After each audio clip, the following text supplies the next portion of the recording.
Right everybody, I'm gonna try, well, this little bit here, this is what I've been waiting for.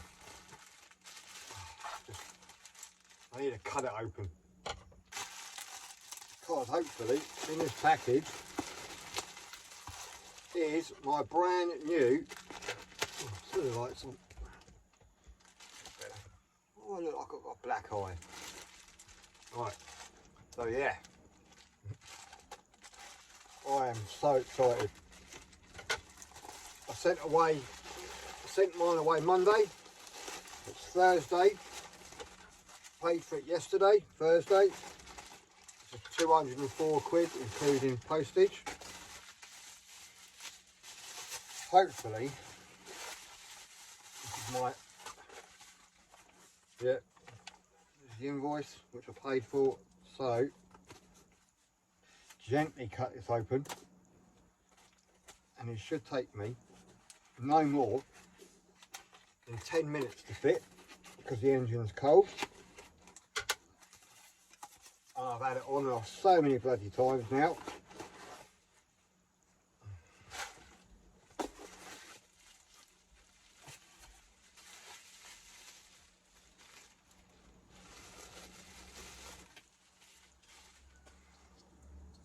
Look at that. Brand spanking new header unit. Not a Mickey Mouse Chinese thing. Oh, I'm so excited. I'm so excited. So, I'm going to go and put this on right now.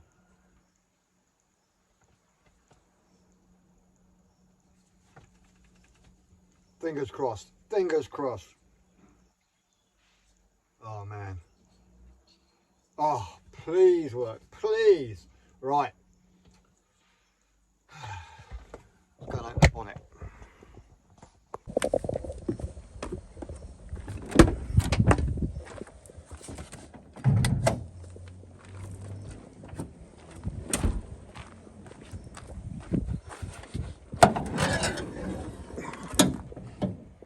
Alright, so I'm going to quickly take the horse off, get all this gumph off, put a set of gloves on.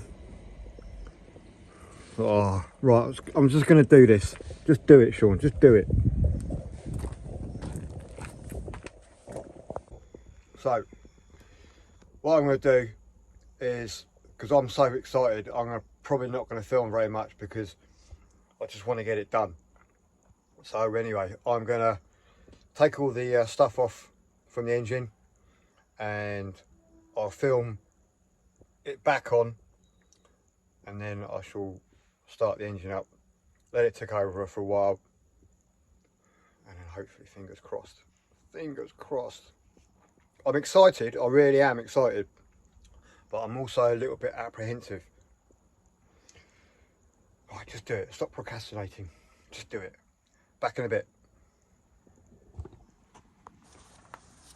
Okay, it doesn't take very long to get the air filter off those bits and pieces. So here's the turbo. So all we've got to do is take these 3 nuts off. The easiest way to do that is with an 8mm multi-spline socket, spanner. One at the back there. So I'll do that now.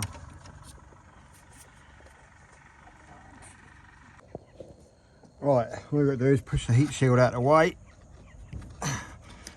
Don't need much room really. There's a little clip behind here which needs a fat screwdriver, which is a pain in the backside. So I'll do that now, and then there's just 3 bolts that you have to get to, and you can use a 10mm, just a cheap 10mm, slightly slim, but it has to be straight so you can get behind there. If you do this, you understand what I'm saying, because there's 3 bolts here. So right, I'll do that now and get it off. Right, so this is the cheap Chinese one. You know, it's actually got G219 written on it, and it's supposed to have a G277, so we know that isn't right from the start.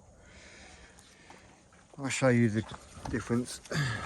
So you can see that it's got header written there with the part number. So this is an original Hello one, and you can see like the all the numbers on the side. So there we go. Yeah, and there is quite a bit of weight difference as well. So right, so the easiest way is to put this on is to put the bolt in the bottom here first, hold it there, and then just twist it in, and then you can put the other two bolts in the top, plug it in, job done. That's the plan. So it's just those little 3 bolts there, so I'll do that now. Right, it's all back on. Back bolt is in. It's easy to do the back bolt on the heat shield, so the light's not very good.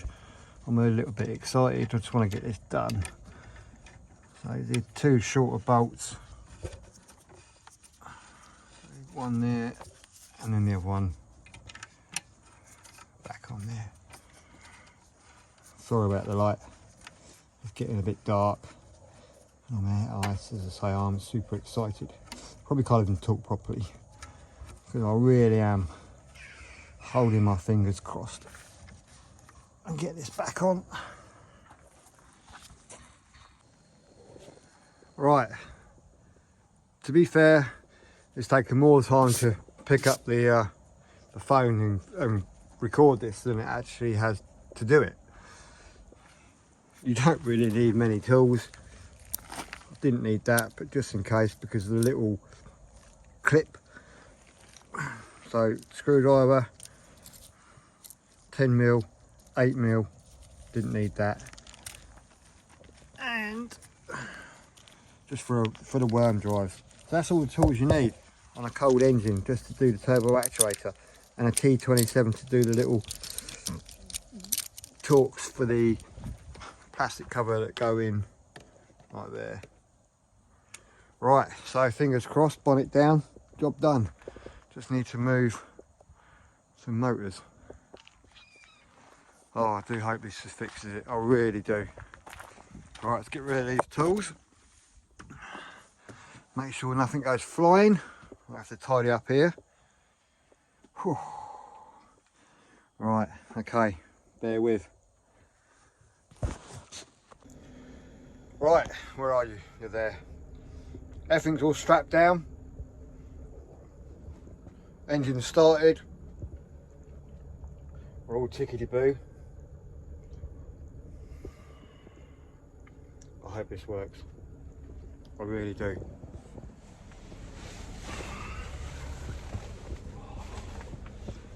Right.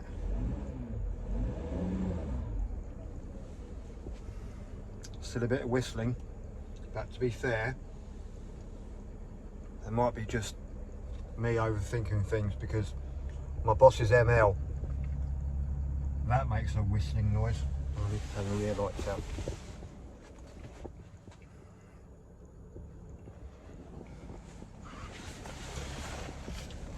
Right, go for a test drive.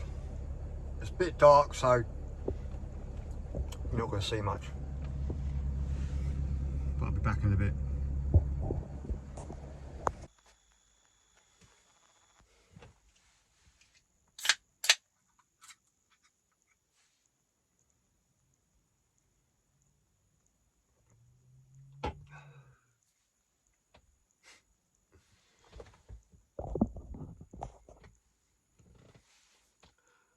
Well, all was going really, really well. There was a slight little bit of surging, and I thought, okay, maybe it needs to learn. The drive cycle learn curve. And it was ripping along, like, but on full power, super fast.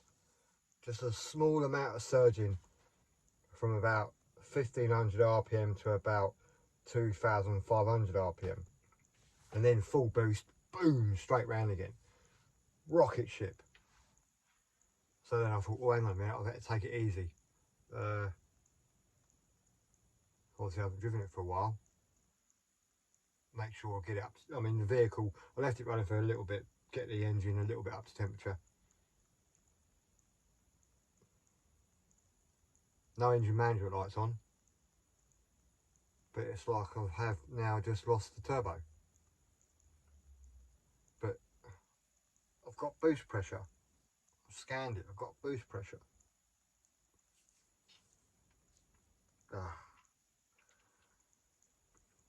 Well, I don't know what to do now. I've pressure tested the turbo side with a leak smoke machine. No leaks. I actually took the pipes off to see, you know, to physically inspect every single pipe and every single seal. You know, the hard pipes, the soft pipes, the resonator. And it's still making that boy racer noise. And they never did that. It never did that. Anyway, so yeah. But the new key works. That's one thing that works. Right, well, at the end of the day, it is what it is, isn't it? There's nothing I can do about it. So apart from scan it, just go back to the drawing board, or take it to Mercedes-Benz, or take it to this Turbo Works, because it was going really well. Just a small amount of surging. I could just about feel, you know, a little bit like that, and then suddenly boom, turbo, like obviously the veins would open up normally, small veins, big veins, whatever they do, and yeah, rocket ship. And then obviously slow down, and then I thought, right, I'll do a third gear roll on. It's just like, okay, we've now lost boost. But when you free rev it, it's just like whoosh. Yeah, it's super. I don't know, it's just under load. So I need to look at that. Anyway, on a better note, what do you reckon, eh? What do you reckon? Huh? Look at that. Look at that. This has made my day. Got my own merch, my own t-shirt. This is the first one. See what it washes out, you know, washes like. See if there's print here. So yeah, I've got my own Project Camper t-shirt now. So I'm gonna drink to that. Well, I'm a little bit gutted, to be fair. But as I say, it is what it is. It's not what it's not. And to be fair, the van has now done 214,000 miles. So it's wear and tear, isn't it? You know, when people say, oh, you know, don't buy something with high mileage. I don't really get that, because if you buy something with low mileage, it's not exactly proving itself, is it? You know, most people think 100,000 miles is like high mileage these days. Well, it's not a Mark II Escort or a Mini Metro. Now, these engines can do like a lot of miles. So yeah, 100,000 miles is just run in. It's probably had about 4 services. Anyway, I digress. I'm rambling. I'm not surprised and I'm not upset, because to be fair, when we scan vehicles, the computer says what the computer thinks it is. So you can only, you know, it does quite clearly say on the Snap-on Diagnostics machine, do not, strangely, do not repair vehicles based on, you know, the information given by this unit. Anyway, but you do, because it's a starting point. So when a vehicle comes up with a actuator fault, low boost fault, high boost fault, well, all those 3 codes coexist with one item, and that's the actuator. But hey ho, as I say, I had to do it. I had to replace it, because then that box has been ticked, hasn't it? And yeah, thanks Turbo Works, really fast turnaround. I expect that the box, you know, the actuator is working perfectly, but there is an underlying. I know I'll have a look. I'll have to have a look. I'll have to rescan it, see if there's an overboost code or an underboost code, and maybe one of the other sensors is down and not feeding back to the ECU correctly. So unfortunately, it's almost diagnostics by replacement, unless you come across this problem personally. You've personally come across this problem and you've fixed it, not watched another YouTube video. You know, if you know what I mean. You know, I'm not coming across as watch so and so because he had the same problem. You know, it might be the same problem, it might not, and I don't really want to be going down the rabbit hole of watching all YouTube videos. I'd much rather just take it to Mercedes-Benz. They can scan it, they can go blah blah blah, or I can take it to Turbo Works and they go blah blah blah, and it's their diagnostics, not mine. Because yeah, I've been a mechanic for a very long time, but it is, to be fair, new territory. You know, it's a commercial vehicle. We don't have much to do with commercial vehicles, so you're just acting on the principles of turbocharged technology and how they work, and working according to that. Anyway, yeah, bit of a bummer, but as I said, I'm not upset. You know, in the grand scheme of things, like I said last week, it's nothing, is it? The van still drives. I mean, it's not very quick now. I think it's lacking about 230 horsepower out of the 250, but no, it is what it is. Good news, my Max Air fan now doesn't make a beep when I open the phone up or press the remote control. So I'm really happy about that, because I must admit, every time I go to like swipe my phone, I'm waiting for a beep, or I use the remote control for Netflix or the TV in the back. I'm always waiting for a bleep, or the remote control for the lights, or you know, stuff like that. So yeah, that's done, that's fixed. My key, I got my key, and I got my, for all you people that said get a lockbox, I've got a lockbox. So I've got the one with a little like, plastic bit on it, so it goes underneath and it protects the dials, whatever you want to call it. And I expect they're probably easy to break into, but it's not to be broken into. It's just somewhere to put my keys, a spare key, just in case I lock myself out again. But hey ho. Right, well, I am rabbiting, and I suppose I'm trying to mask how I'm really feeling, but yeah, never mind. Party on, Wayne. Right guys, this is a quick video. It hasn't gone right, but it hasn't gone wrong. Just a little bit testing, but I'm still happy. And I'm happy because I got my t-shirt. Anyway, don't forget to click and subscribe. You can see I'm a little bit happier, even though the day didn't go very well. It doesn't really matter. It's there to test you. So anyway, thanks for watching. Don't forget to click and subscribe. Leave a nice comment. And hopefully I'll see you in the next video. Where, do you know what? I actually am going to go somewhere. You know, it still drives. I'm going to scan it tomorrow, because it's too late now, it's dark. I'm hungry. Good news is, the kettle didn't move.